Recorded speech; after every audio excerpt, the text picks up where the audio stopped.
기원전 399년 봄, 그리스 아테네의 한 감옥에 백발의 노인이 앉아 있었습니다.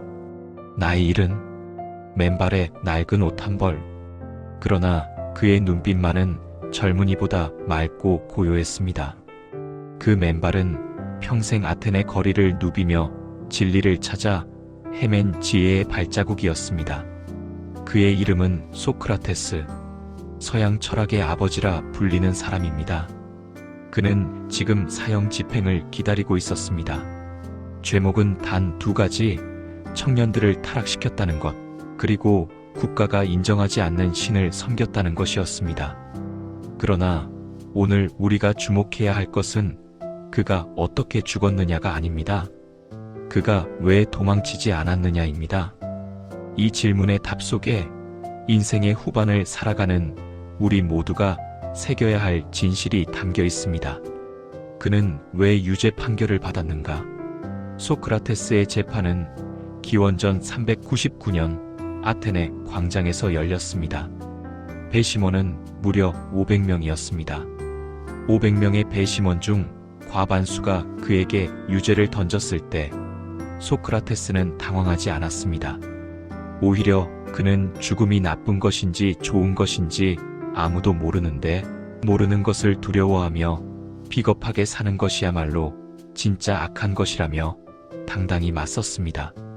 당시 아테네는 민주주의 도시국가였지만 역설적으로 바로 그 민주주의가 소크라테스를 죽음으로 몰았습니다. 그를 고발한 사람들은 3명이었습니다. 멜레토스, 아니토스, 리콘. 이들은 소크라테스가 젊은이들에게 기존 신을 부정하고 국가 질서를 흔드는 사상을 퍼뜨린다고 주장했습니다. 당시 아테네는 펠로폰네소스 전쟁에서 스파르타에 패배한 직후였습니다. 사회는 분열되고 사람들은 분노의 배출구가 필요했습니다. 소크라테스는 그 표적이 되었습니다. 재판이 시작되었습니다. 소크라테스는 직접 자신을 변론했습니다. 그런데 그의 변론은 참으로 놀라운 것이었습니다. 그는 살기 위해 애원하지 않았습니다. 오히려 배심원들 앞에서 이렇게 말했습니다. 아테네 시민 여러분, 나는 여러분이 두렵지 않습니다. 나는 오직 부끄러운 일을 하는 것이 두려울 뿐입니다. 내가 아무것도 모른다는 사실을 아는 것, 그것이 내가 아는 전부입니다. 그런데 이 도시에는 자신이 모든 것을 안다고 착각하는 사람들이 너무 많습니다. 나는 그들에게 그 착각을 깨워주었을 뿐입니다. 그의 말은 배심원들을 설득하기는커녕 오히려 분노하게 만들었습니다. 첫 번째 표결에서 500명 중 280명이 유죄를 선택했습니다. 220명은 무죄였습니다. 220명이나 무죄라는 사실에 소크라테스는 오히려 만족했다고 전해집니다. 형량 결정을 위한 2번째 표결에서 검사 측은 사형을 요구했습니다. 소크라테스가 대안 형벌을 제시할 차례였습니다. 그런데 이때도 그는 놀라운 말을 합니다. 나는 내가 잘못한 것이 없다고 생각합니다. 그러나 여러분이 원한다면 벌금을 낼 수도 있습니다. 그런데 솔직히 말씀드리면 내가 이 도시에 해를 끼친 것이 아니라 오히려 큰 도움이 되었습니다. 나는 아테네가 나에게 식사를 제공해 주어야 마땅하다고 생각합니다. 공공식사 제공, 즉 국가 영웅에게 주어지는 최고의 예우를 언급한 것입니다. 배심원들은 격분했습니다. 결국 사형 표결에서는 첫 번째보다 더 많은 360명이 사형에 찬성했습니다. 소크라테스는 자신의 죽음을 스스로 초래했다고 볼 수도 있습니다. 그러나 그의 관점에서는 달랐습니다. 그는 거짓으로 생명을 연장하는 것보다 진실을 말하며 고결하게 생을 마감하는 것이 더 명예롭다고 생각했습니다. 탈출의 기회, 크리톤의 간청. 사형 판결 이후 소크라테스는 감옥에 갇혔습니다. 당시 아테네에는 신성한 배가 델로스 섬으로 항해 중일 때는 사형을 집행하지 않는 관습이 있었습니다. 그 배가 돌아오는 30일을 소크라테스는 감옥에서 기다려야 했습니다. 이 30일 동안 그의 제자들은 탈출 계획을 세웠습니다. 가장 적극적인 인물은 오랜 친구 크리톤이었습니다. 어느 새벽 크리톤은 몰래 감옥에 들어왔습니다. 탈출에 필요한 돈도 이미 준비해 두었고 해외에서 소크라테스를 받아들일 준비도 되어 있었습니다. 소크라테스, 일어나십시오. 배가 곧 돌아옵니다. 오늘 밤이 기회입니다. 모든 준비가 되어 있습니다. 우리는 당신이 도망치기를 바랍니다. 당신의 죽음은 우리 모두에게 씻을 수 없는 상처가 될 것입니다. 제발 함께 가십시다. 소크라테스는 크리톤의 손을 잡았습니다. 그리고 조용히 물었습니다. 크리톤, 내가 탈출한다면 나는 무엇을 하는 것인가? 나는 평생 이 도시의 법과 함께 살아왔네. 법이 나에게 불리하게 작용할 때만 법을 무시한다면 나는 내가 살아온 삶 전체를 부정하는 것이 아닌가? 나는 70년을 이 도시에서 살면서 단 한 번도 떠날 생각을 하지 않았네. 그것은 내가 이 도시와 이 도시의 법을 받아들인다는 약속이 아니었겠나? 크리톤은 눈물을 흘렸습니다.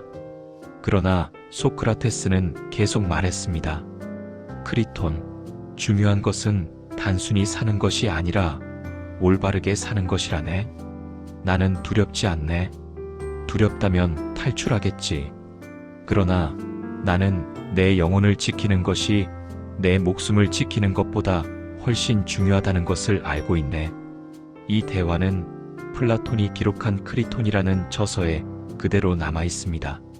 소크라테스는 국가의 법이 잘못되었을 수는 있지만 개인이 편의에 따라 법을 어기는 것은 사회 전체를 무너뜨린다는 논리를 폈습니다. 오늘날의 관점에서 그의 선택이 옳은지 그른지에 대해서는 학자들 사이에서도 의견이 나뉩니다. 하지만 한 가지는 분명합니다. 그는 자신이 믿는 가치를 위해 자신의 목숨을 내놓았다는 것입니다. 마지막 날 독배를 마시다 사형 집행 날이 왔습니다. 소크라테스의 주변에는 제자들이 모여 있었습니다. 플라톤, 크리톤, 파이돈 등 그가 가르쳤던 많은 청년들이 눈물을 흘리며 그를 둘러쌌습니다. 그러나 소크라테스는 달랐습니다. 그는 오히려 제자들을 위로했습니다. 왜 우는 것인가? 나는 슬프지 않네. 철학이란 결국 죽음을 준비하는 것이라고 나는 평생 생각해왔네. 죽음이란 영혼이 육체에서 해방되는 것일 뿐이야. 만약 죽음 이후에 아무것도 없다면 영원한 잠을 자는 것이니 나쁠 것이 없고, 만약 죽음 이후에 무엇인가가 있다면 나는 드디어 진정한 지혜를 만날 수 있을 것이야. 그는 평생 철학적으로 살아온 사람이었습니다. 죽음의 순간에도 그 철학은 변하지 않았습니다. 집행관이 독배를 가져왔습니다. 동미나리즙으로 만든 독약이었습니다. 소크라테스는 아무렇지 않은 듯 집행관에게 물었습니다. 이 약을 마시고 나서 어떻게 해야 하는가? 집행관은 약이 퍼질 때까지 걷다가 다리가 무거워지면 눕는 것이 좋다고 말했습니다. 소크라테스는 고개를 끄덕이고 독배를 들어 올렸습니다. 플라톤의 기록 파이돈에 따르면 소크라테스는 마지막 순간까지 아름다운 모습이었다고 합니다. 그는 독배를 아주 평온하게 조금도 떨리지 않는 손으로 들었습니다. 그리고 신에게 기도를 올리듯 잠시 바라보다가 단숨에 마셨습니다. 제자들은 울음을 참지 못했습니다. 특히 크리톤은 얼굴을 가리고 통곡했습니다. 소크라테스는 그런 제자들을 보며 이렇게 말했습니다. 여보게들, 왜 이러는 것인가? 나는 여자들을 내보낸 것도 바로 이런 경우를 피하기 위해서였네. 죽을 때는 조용히 있어야 한다고 들었는데, 자, 진정하게 나. 그의 마지막 말은 참으로 소크라테스다웠습니다. 독이 가슴까지 올라왔을 때 그는 천으로 얼굴을 덮고 있다가 잠시 후 천을 걷어내며 말했습니다. 크리톤, 내가 아스클레피오스에게 닭 한 마리를 빚졌네. 잊지 말고 갚아주게. 아스클레피오스는 그리스의 의술의 신입니다. 당시 병에서 나은 사람들이 감사의 뜻으로 닭을 제물로 바쳤습니다. 소크라테스는 죽음을 병에서 치유되는 것으로 바라본 것입니다. 이것이 소크라테스의 진짜 마지막 말이었습니다. 그리고 그는 조용히 눈을 감았습니다. 기원전 399년 봄, 그의 나이 70살이었습니다. 소크라테스가 우리에게 남긴 것. 소크라테스는 단 한 권의 책도 쓰지 않았습니다. 우리가 그를 아는 것은 전적으로 그의 제자 플라톤이 기록한 대화록 덕분입니다. 그러나 그가 남긴 가르침은 2400년이 지난 오늘까지도 살아 숨쉬고 있습니다. 특히 인생의 깊이를 알게 된 우리 나이에 더욱 빛나는 3가지 교훈이 있습니다. 너 자신을 알라. 이것은 소크라테스가 즐겨 인용한 델포이 신전의 문구입니다. 그는 이것을 단순한 자기인식이 아니라 내가 모른다는 것을 아는 겸손으로 해석했습니다. 우리는 나이가 들수록 이제는 다 안다고 생각하기 쉽습니다. 그러나 소크라테스는 말합니다. 진정한 지혜는 내가 모른다는 것을 인정하는 데서 시작된다고. 검토되지 않은 삶은 살 가치가 없다. 소크라테스는 재판에서 이 말을 했습니다. 하루하루를 그냥 흘려보내는 것이 아니라 오늘 내가 어떻게 살았는지, 나는 과연 올바른 방향으로 가고 있는지 스스로에게 질문을 던지는 삶. 그것이 진정한 삶이라는 것입니다. 인생의 후반에 접어든 지금, 이 물음은 더욱 묵직하게 다가옵니다. 나는 지금까지 어떻게 살아왔는가? 앞으로 어떻게 살 것인가? 올바름은 편의보다 중요하다. 소크라테스는 탈출할 수 있었습니다. 살 수 있었습니다. 그러나 그는 자신이 평생 믿어온 가치를 배신하는 것보다 죽음을 선택했습니다. 이 이야기가 우리에게 감동을 주는 이유는 그것이 단순한 용기가 아니라 70년의 삶을 통해 다져진 신념에서 나왔기 때문입니다. 그는 말뿐인 철학자가 아니었습니다. 자신의 삶으로 철학을 증명한 사람이었습니다. 우리는 살면서 수많은 선택의 기로에 섭니다. 편한 길과 올바른 길 사이에서, 살아남는 것과 당당하게 사는 것 사이에서. 소크라테스는 2400년 전에 그 질문에 자신의 목숨으로 답했습니다. 그리고 그 답은 오늘 이 시간 여러분의 마음속에도 울림을 줄 것입니다. 중요한 것은 단순히 사는 것이 아니라 올바르게 사는 것이라네. 이 말을 오늘 하루 가슴에 새겨보시기 바랍니다. 소크라테스의 이야기는 끝났지만 그의 질문은 아직도 우리 곁에 살아 있습니다. 오늘도 시청해주셔서 감사합니다.